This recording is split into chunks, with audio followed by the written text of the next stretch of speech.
Hello guys, what is up? I am the Epic121 and welcome to episode 10 of my playthrough of Wario Land 3 for the Game Boy Color. Last time, we stuck around on the east side, and collected more treasures, but as we thought we already slayed enough, we unlocked not one but two brand new stages on the east side. In this episode, we're about almost done with the east side, at least covering most of the east side, as we take a look at one last treasure on the Forest of Fear, and then we'll finally, and I mean finally, moving on from the east side. If you guys are hyped for more Wario Land 3, nonetheless, make sure to hit the like button, subscribe for more content if you're new to this channel, and ring that bell to notify anytime I log on this channel. Last episode on the card up here. Anyways, right off the gate, not mistaken, I know where we're going to go next. Last episode, we've seen that we have made a potion. We got a potion that allows us to summon zombies. Location on this left side here, this doorway here, and right off the gate. Those zombies were not there last time, as a heads up. And what I want to do here in this particular treasure chest is get hit here, fall down on this side, perfectly in the center, get ourselves our blue key, and that's it. Now you'll need to just get back into a normal form. As a heads up, remember that these zombies will not appear if you do not have the potion. Don't fall into any of the holes. Get hit by that. Fall down here. Get back to a normal person, and boom, blue chest. Straight away. We're starting this off very fast. And what's our reward? The first of two card keys that we're gonna need later on.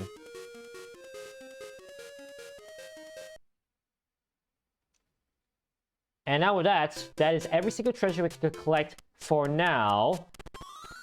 If we ignore this particular treasure, which is the green chest in Out of the Woods. Also, yeah, it's been a while since I've been It's been a while since we've been out of the woods. Excuse me. So, yeah, we're finally here. And now that we've had so many power-ups since that, we have a lot of stuff we can do now. Breaking big blocks, all that good stuff. Hammering this guy like as though he's nothing. And all that good stuff. But really, our next endeavor involves us all to go to the right side all the way.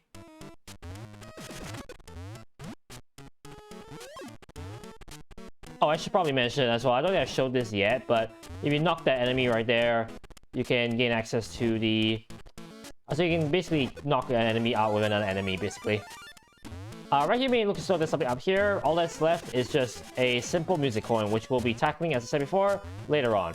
Also, nice showcase of the power-up, of the garlic power-up when on the ramp. You can finally break through that particular block, finally, without any problems whatsoever. Downside, I missed that coin now, but we're not really concerned about money at all, honestly, with how much money we already have. And wow, I barely killed that guy. But now we're gonna come here, and those enemies right here that are going up and down with the spikes, hit the top of them, don't hit the bottom. They might look as though they're one-off enemies. Oh, they're anything but. You'll see what I mean in due time. But for now, it's all about leaf platforming to make ourselves to the green chest. Anytime you fall, you're going to be carried by the currents, which is ironic because our next treasure is another power-up. An upgrade to our current flippers. These are the frog flippers, I like to call it. Swimming mechanics still hold until you try swimming against the current. By pressing the B button, we finally can swim against the current, unlike last time when we had the original flippers.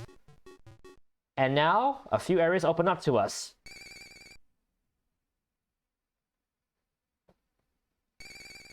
And I believe there's one more right there. A few extra music coins are also available to us finally, but we're going to be tackling those, as I said, a little bit later in the playthrough. For now, let's head back to the bank of the Raw River, so we can get that last treasure, because you can see, we have one treasure left, and that's the green one. And right here, I can actually showcase, by pressing the B button in rhythm, we can finally swim against the current, which is pretty cool. But honestly, it's a little bit slower than just taking the higher ground. So I'm just gonna take that real quick. Accidentally kill that guy that I probably shouldn't have killed, honestly, with the angle that I was going up against him. And now, swim up here until we realize there's no current here. Although it would be kind of rude if you put extra current there, to be honest. And look at this, more enemies. And a lot of music coins as a heads up. I think there are 3 music coins in this particular section alone with the vines. There's a checkpoint right here because you fall down all the way. You can see that we can climb up here and restart from this particular area. Remember, as a guide, if you're not sure about these vines, always use your warrior's hands as the guideline. That's where he's able to grab. And right there, that's our next key, the last key of this place.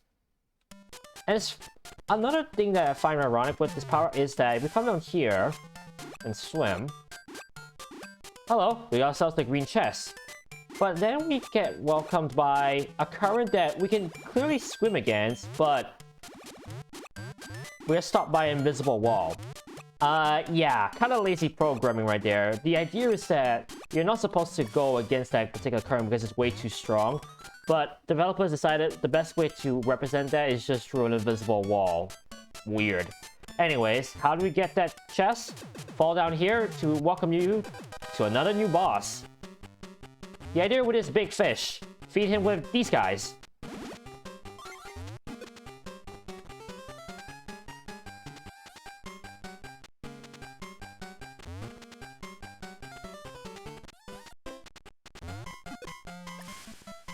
And anytime you go into the water, he actually homes on you, so you take priority over this enemy here, so be careful of that.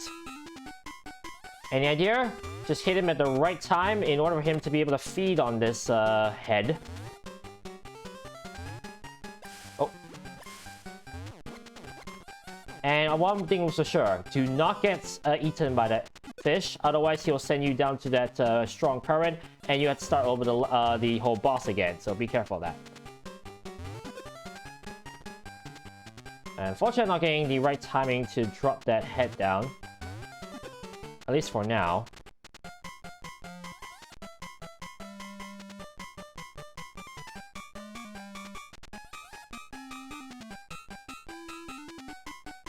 Waiting for the right timing.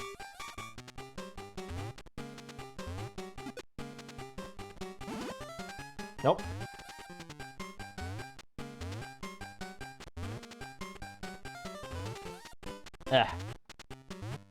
Oh boy. You see that he does not see you if you're in out of his perspective though, so it's not that bad of the sense that immediately you get into the water, oh, he homes in on you. It's not that. So it's not as bad.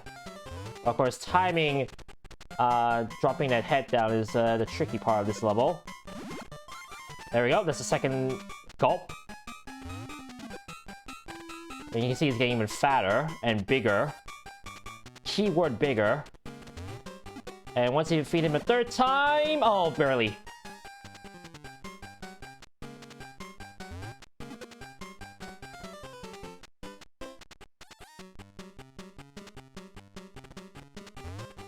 I think that should be enough. Boom. Once you feed him the third time, he gets way too fat, falls down to the bottom of this pond, and he blocks the current, the fast-moving current at that. And as you can see, we can still clearly swim against this current, which is, again, quite weird programming at that. But now that you stop the current, we can take this bird, grasshopper, praying mantis, I don't know what, dragonfly, I don't know what creature that is. And now we can go up here and grab ourselves the green chest. I know I made that boss fight a lot harder than it seems, but really, it's all about timing. If you get the best timing, you can get through that boss like it's nothing. And now locks us some sort of pixie. But if you think this is just for aesthetics, think again. Because this particular pixie is going to help us in filling in some gaps. And by gaps, I mean some vine gaps. can recognize that area. That's gonna be the Tower of Revival. But he's also... Well, but that's not the only area that's unlocked. We can also now head back to the Tidal Coast.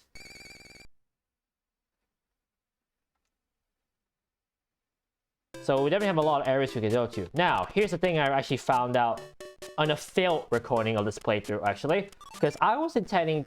Because I actually had a failed video where I did something a little bit off. But this is where I found out. It's actually called the Tidal Coast for a reason. There's a door right there, which is out of reach. That's actually the doorway we need to go to. What we do then? Well, we head back to the map, make it nighttime in the process, head back inside the level,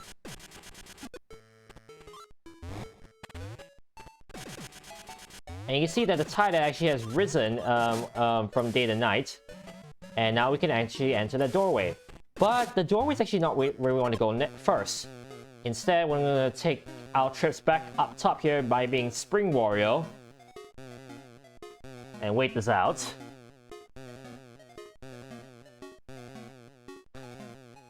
Derpy music for the ears, ladies and gentlemen. And I want to charge my way up to this particular doorway. Because now with the garlic power up, I can break these particular blocks.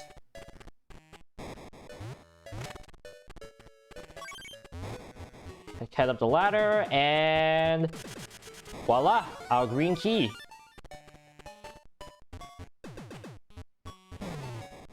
So now we need to head out here, do not get crushed. At least yet. And now we can just fall down to that doorway I was talking about. Accidentally kill that enemy. And if you came here before you got that pixie power up, some of these vines will actually be incomplete. So there'll be a few gaps in between. But not this time.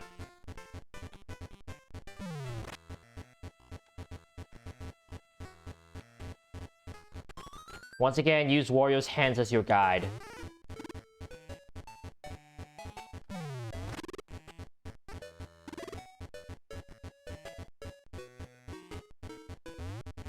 Right there, there's oh, right here, there's the oh boy, right here, right there was the chest, but that's not how we can't get that just yet. Instead, we need to continue our way through the vines. Right here, a bit of a checkpoint, and you're gonna need that because in case you get hit, you can at least restart like in a nearer area. Although I definitely messed that up. Oh, thanks.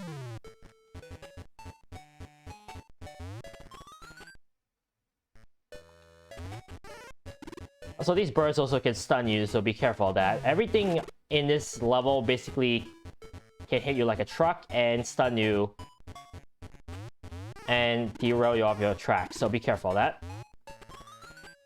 Okay, back to this section. Now that I cannot fail, please.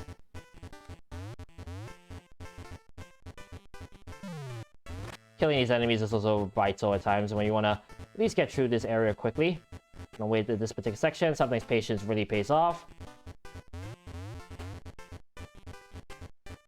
And voila, that's part 3 of the vine section. And it's the last one. Pay attention to the birds' locations.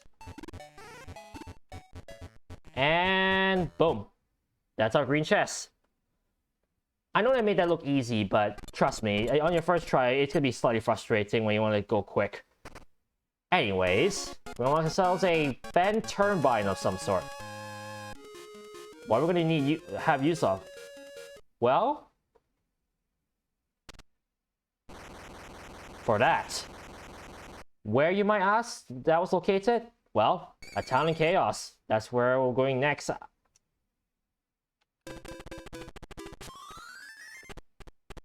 But not before I check what's beneath the waves. Now that we are able to swim against the current.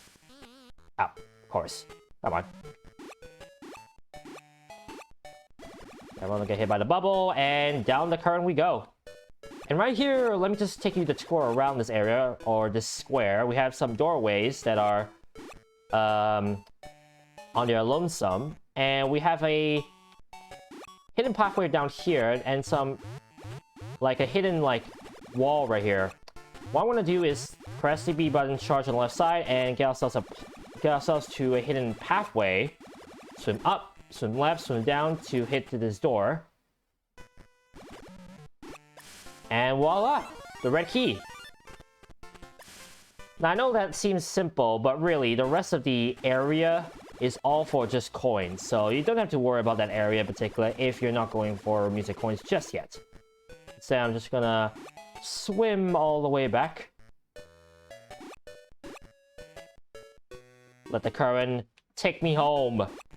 And now that we can swim against the current, going to the doorway in the middle is gonna be a lot easier now.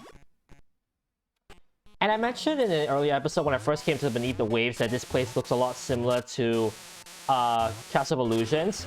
Well, as I completely failed that jump. Nope. I can make that jump right there. Nah, I can't even make that. Got it. Well, I'm gonna show you why it's like Castle Illusions. Because in this particular one room, there was the great chest that was below us, and now... voila! The red chest is up there, so now we can unlock that. But... not before we get a rude awakening by these enemies again. Remember those from the... oh wait, the vast plains? Yeah, they're back inside this particular area. And the red chest has... the 6th of the 7 crayons. We're almost done. Just one more crayon left before we unlock whatever was in the middle of the north... between the north and the west side.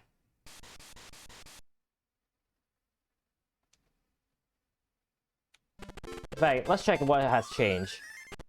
Oh, even the door is colored in, guys! The door is colored in! Anyways. Away from colored doors, let's head into the town chaos. So we can see what has changed now that we have the fan turbine unlocked. We need to head down here, because that was where that fan turbine was located. And now that we have the stomp ability...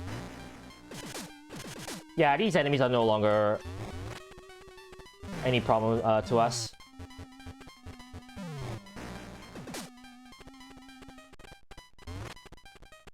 I'm gonna come down here, and this is where we hit the switch last time. Right here. And this is where we located the blue chest as well. Well, once we hit the switch... when I head out here and see... hello. The fan is on. And right here is what I consider one of the more trickier keys to locate. The key is down there behind some blocks that require you to throw an enemy. We have only one enemy in this particular area, and it's this one right here.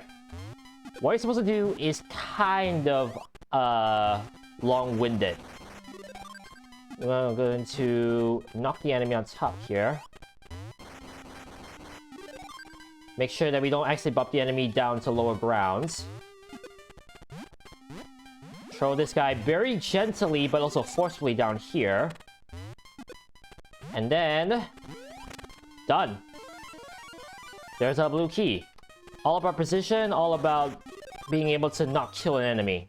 That's pretty much the gist of that particular key.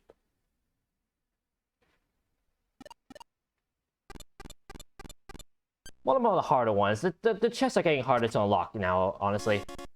And now we unlock ourselves an Acorn. Doesn't seem like much, right? Well, you'll be wrong. Because with this magic Acorn... remember those octopi that we've seen in Beneath the Waves that were so small? Well, they're not small anymore. And they have now changed certain areas of particular... They've changed certain areas of the Tidal Coast and Beneath the Waves. So yeah, we're heading back to Beneath the Waves finally. We're seeing that we're exploring more treasures that last time we... that now have mean a lot more than before. Right here? Hello. And now we can access this particular area. And right here, we're going to be using our ability to swim against the current again. Because if we go further on the top, even though usually you don't want to be taken to the top. Oh wait, that was just for a coin. Whoops! Hang on. Oh wait, yeah, this is just for a key, actually. Because, let me just avoid the bubbles again. This particular spot, by the way, is broken, so you don't have to worry about that. That way you don't get stunned by enemies either.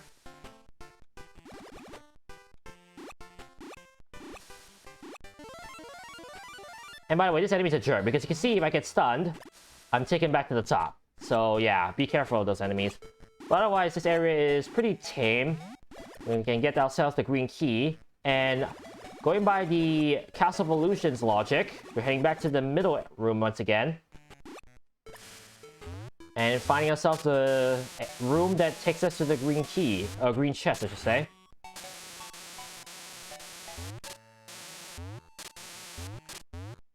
High jumps are key here, by the way. Now here is nice, maybe not. Yeah, that was a bit of a guessing game right there, which is not really what I appreciate, but oh well.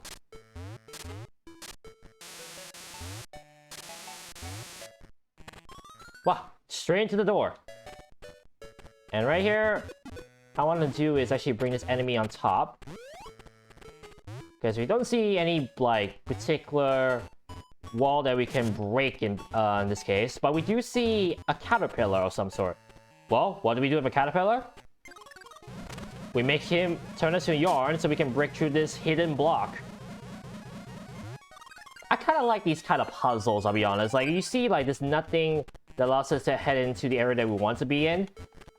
Well, use ingenuity. You see a caterpillar, what do? Use that caterpillar to our advantage.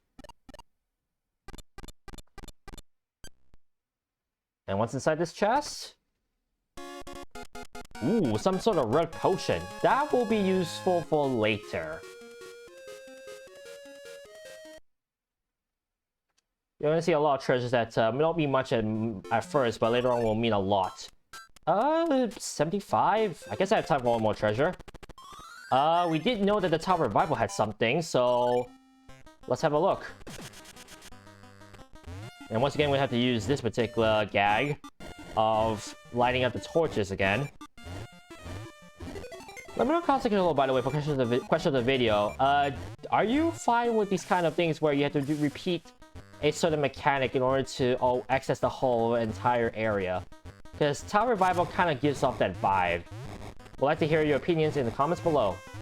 Anyways, to access the vines that we saw, we're not supposed to go through that door because that exclusively was for the red chest. So instead, we're gonna go head back to where we collected our gray chest. And go through this pipe that we didn't go through before, and voila! We got some Sparkies around here. You probably can tell what happens if you get hit by one of these. And we got some frogs that spew out apples. You may think these are not beneficial, but I actually want to get fed by one of these. Because, surprise, surprise, we actually needed to be fat in order to get ourselves the green key. Just for reference, if we come down here and break these blocks that are hidden, we got ourselves another music coin. And right here, we also find a door that's similar to the previous door that we opened that allows us to get to the red chest, but they're yellow. And we do know that we did collect a yellow eye in one of the previous levels that we've been in, so I guess we just have to find the other eye. Right here, we just have to navigate through all these guys. My advice for these frogs, if you don't want to get fed by them, once they bring out the apple, just quickly move to the right. And then just quickly move to the left afterwards. To avoid getting fed. Because remember, if you get fed, you can't climb the vine. Because we know that Wario in his fatness cannot climb vines. And the green chest gives us a piece of paper. Or is it a piece of paper? That piece of paper turns out to be a map of the east side. And it turns out, despite us already knowing that the west crater exists, it will take us a piece of paper to realize that the east crater exists. Yeah, weird level design, but I'm not complaining. We still have one more treasure on the tidal coast, but next time on Wario Land 3, we finally head up the east crater and see what new treasures await. We're nearing the end of this playthrough, guys. We're, I think, at 76 treasures. We're only at 3 episodes left before we collect all 100 treasures.